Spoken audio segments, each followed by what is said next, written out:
Hello दोस्तों, आप सबका इस चैनल पर स्वागत है। और हमारा टॉपिक चल रहा है टेक्नोमेट्री स्टैंडर्ड 10 महाराष्ट्र स्टेट बोर्ड, और हम एक्सरसाइज 6.2 में हैं और पार्ट 16 का वीडियो हम बना रहे हैं। इसके पहले हमने 6.2 के क्वेश्चन नंबर 1, 2, 3 और 4 का एक वीडियो बनाया है पार्ट 15 में, और आज हम कर रहे हैं क्वेश्चन नंबर 5। हमारा क्वेश्चन आज का है, आंधी के कारण पेड़ का सिरा टूटकर जमीन से 60 अंश माप का कोण बनाता है। पेड़ का जमीन पर टिका हुआ सिरा तथा पेड़ के तने के बीच की दूरी 20 मीटर हो तो पेड़ की ऊंचाई ज्ञात करो। तो एक अच्छा क्वेश्चन है ये। देखिए इसका डायग्राम सबसे पहले बनाएंगे हम। इसका हल, आंधी के कारण पेड़ का सिरा टूटकर जमीन से 60 अंश माप का कोण बनाता है।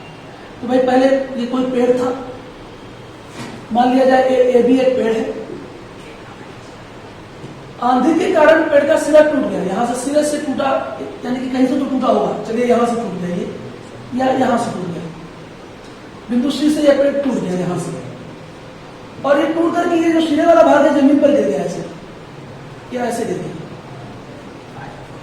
तेरा जमीन से 60 अंश का कोण बनाता है, और जमीन से कितने अंश का कोण बना रहा है? टूटा हुआ सिरा 60 अंश का कोण बना रहा है। तो ये सिरा टूटकर नीचे आया, मान लिया जैसे ये सीधी है, तो क्योंकि यही सिरा बिंदु सी से टूटकर ये एसी इस तरफ गिर गया, तो ये सीधी बन गया, मान लिया जाए। तो एसी और सीधी दोनों इक्वल होंगे, बराबर होंगे। इसके बाद ये टूटा हुआ सिरा जमीन के साथ 60 अंश का कोण बना रहा है। पेड़ का जमीन पर टिका हुआ सिरा, पेड़ का जमीन पर टिका हुआ सिरा बिंदु डी है, तथा पेड़ के तने के बीच की दूरी, ये पेड़ है तो पेड़ का तना यहां होगा नीचे, इन दोनों के बीच की दूरी कितनी है? 20 मीटर है। तो पेड़ की ऊंचाई ज्ञात करो, हमें पेड़ की ऊंचाई ज्ञात करनी है। जाहिर सी बात है, पेड़ जो होगा वो लंब होगा, तो जमीन के साथ लंब होगा तो 90 अंश का कोण बनाएगा, परपेंडिकुलर होगा। ये हमारा डायग्राम में होगा। हमने देखिए माना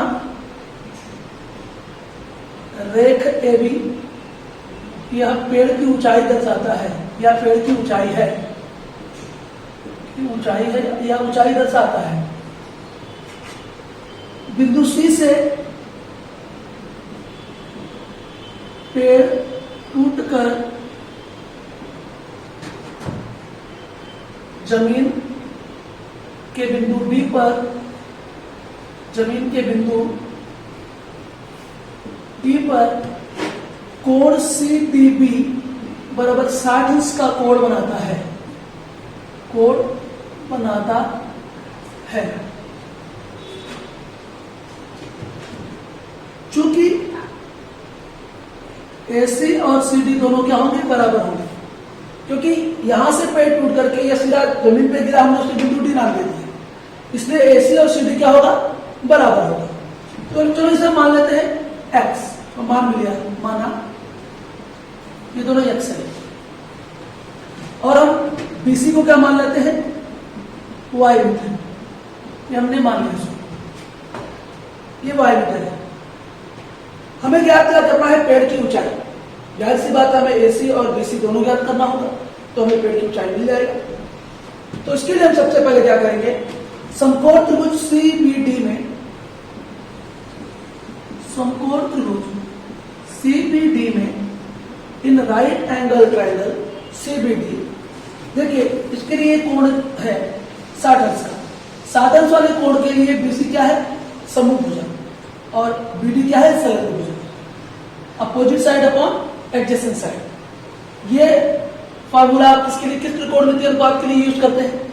tan 60 अंश के लिए या cot 60 अंश के लिए? Adjacent side upon opposite side कह सकते हैं, या opposite side upon adjacent side कह सकते हैं। कोण की सम्मुख भुजा बटे कोण की संलग्न भुजा, या कोण की संलग्न भुजा बटे कोण की सम्मुख भुजा। तो इसके लिए दो चीजें हैं, आप क्या कर सकते हैं? tan 60 अंश का भी इस्तेमाल कर सकते हैं और cot 60 अंश का भी इस्तेमाल कर सकते हैं। चलिए हम tan 60 अंश का इस्तेमाल करते हैं। हम क्या कहेंगे?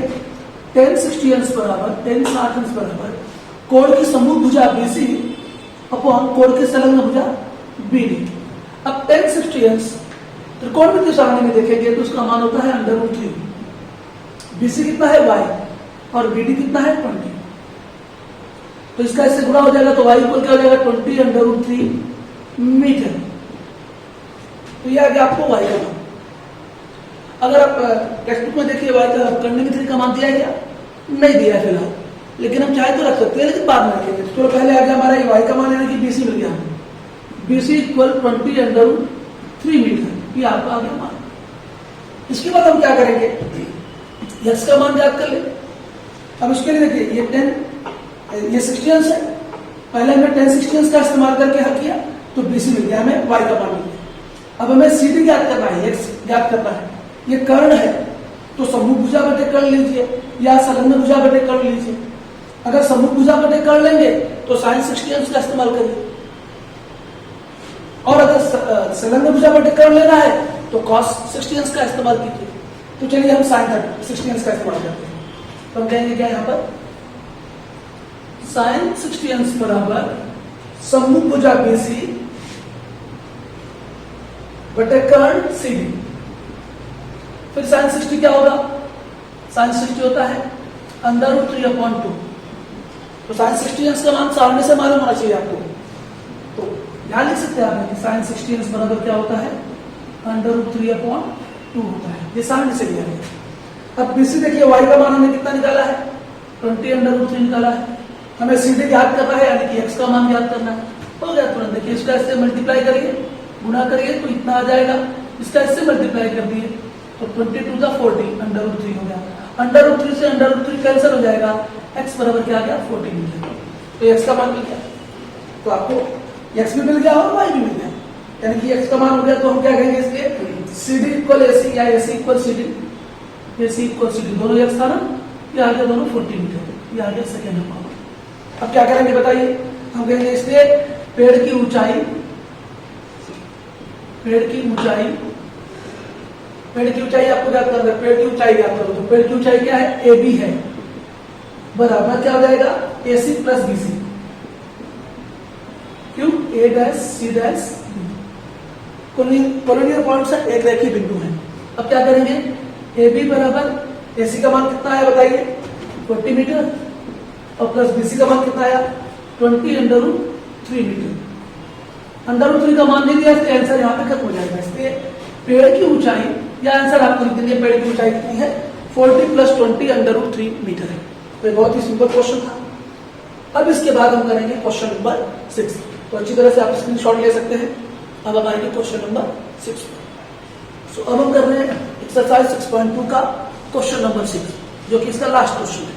उसके बाद हम प्रॉब्लम सेट का यानी कि प्रकीर्ण प्रसंग्रह का 8वां और 9वां क्वेश्चन करेंगे, जो कि वो भी बहुत इंपॉर्टेंट क्वेश्चन है, तो ध्यान रखिए। सो एक पतंग उड़ते समय जमीन से 60 मीटर की लंबी ऊंचाई तक पहुंचती है।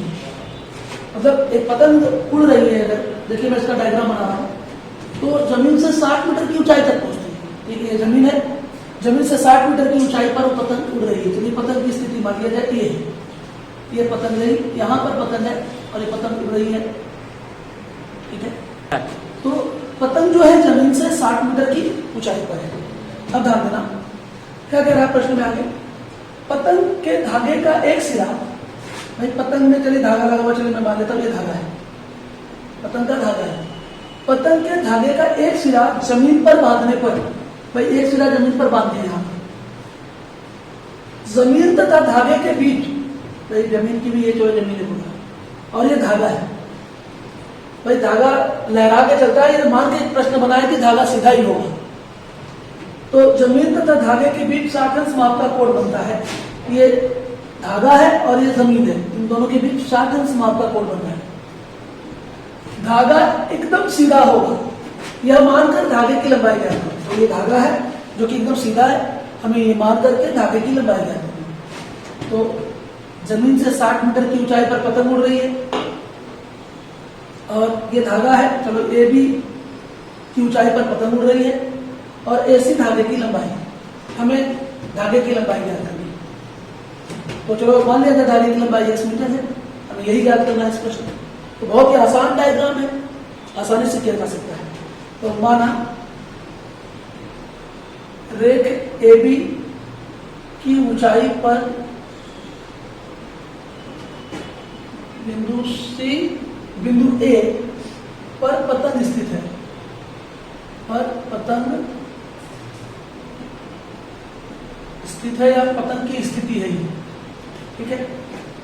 रेख ऐसी धागे की लंबाई है, रेख ऐसी धागे की लंबाई है, ठीक है। धागे तथा जमीन के साथ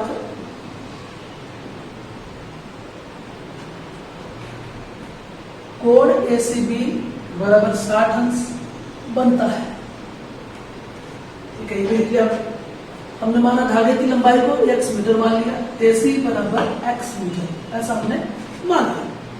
अब हमें क्या ज्ञात करना है, इस धागे की लंबाई ज्ञात करनी है। तो इस प्रश्न में बहुत ही सिंपल जवाब है। समकोण त्रिभुज ABC में, हर बार आप समकोण त्रिभुज ABC में जाते हैं, समकोण त्रिभुज ABC में भाई ये 60 मीटर की ऊंचाई पर, तो ये ऊंचाई लंब होगी आधार पर, जमीन पर, ये बात ध्यान रखना है। तो समकोण त्रिभुज ABC में इस कोण के लिए ये सम्मुख भुजा और ये कर्ण है। तो किस त्रिकोणमितीय अनुपात के लिए हम सम्मुख भुजा बटे कर्ण का इस्तेमाल करते हैं, अनुपात का इस्तेमाल करते हैं sin थीटा के लिए? तो हम कहेंगे sin 60 अंश बराबर कोण की सम्मुख भुजा AB अपॉन कर्ण, अपोजिट साइड अपॉन हाइपोटेन्यूज। तो आगे आप करते हैं sin 60 अंश। sin 60 अंश का मान सामने से लीजिए, √3/2 इक्वल्स टू AB कितना है 60 मीटर और AC है x मीटर।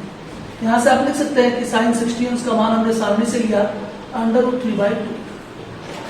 अब चलिए क्रॉस मल्टीप्लिकेशन कीजिए, √3x और ये दोनों का मल्टीप्लाई होगा तो 120 आ जाएगा, 60 गुना 120। अब हम क्या करेंगे, यहाँ पर ध्यान दीजिए, मैं यहां कर रहा हूं। तो x इक्वल क्या हो जाएगा 120/√3, x इक्वल क्या हो जाएगा 120/√3। अब हम कहेंगे हर का परिमेयकरण करने पे बाय रेशनलाइजेशन ऑफ डिनोमिनेटर, √3 का मल्टीप्लाई ऊपर भी और नीचे भी हमने कर दिया। तो x इक्वल क्या हो गया 120/√3 अपॉन, इन दोनों का गुणा होगा तो क्या आएगा 3 बाहर आ जाएगा। √3 का √3 से गुणा करोगे तो 3 बाहर आ जाएगा। तो x इक्वल क्या होगा, डिवाइड करो 40/√3, x इक्वल 40/√3 की वैल्यू 1.73 दिया है, √3 की वैल्यू 1.73। अब मल्टीप्लाई कर दो, 0 हटाओ तो पॉइंट यहां से यहां आ गया, 4 × 17.3 कर दूंगा मैं, 4 3 × 12 कैरी 1, 4 7 × 28 and 1 29 कैरी 2, 4 1 × 4 and 2 6, तो 69.2 मीटर। तो आंसर आ जाएगा धागे की लंबाई कितनी है 69.2 मीटर है। इसलिए धागे की लंबाई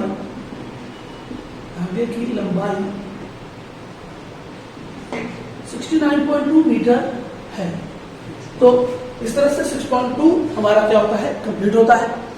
अब हम दो क्वेश्चन जो लास्ट है, क्वेश्चन नंबर 8 और 9 प्रकीर्ण प्रश्न रहेंगे, प्रॉब्लम सेट के, वो अलग से करेंगे, अगले पार्ट में करेंगे। याद रखिए कि प्रॉब्लम सेट में क्वेश्चन नंबर 6, 7 और 8 ये तीनों क्वेश्चन 6.2 के फर्स्ट, सेकंड, थर्ड के जैसे हैं। मैंने प्रीवियस वीडियो में बताया आपको, तो ध्यान दीजिए। अगले वीडियो में आएंगे क्वेश्चन नंबर 8 और 9 के साथ। तब तक आप लोग अच्छी तरह से वीडियो को देखते रहें, पढ़ते रहें, समझते रहें, लाइक करें, कमेंट करें और चैनल को सब्सक्राइब नहीं किया हो तो सब्सक्राइब करें। आपका बहुत बहुत धन्यवाद।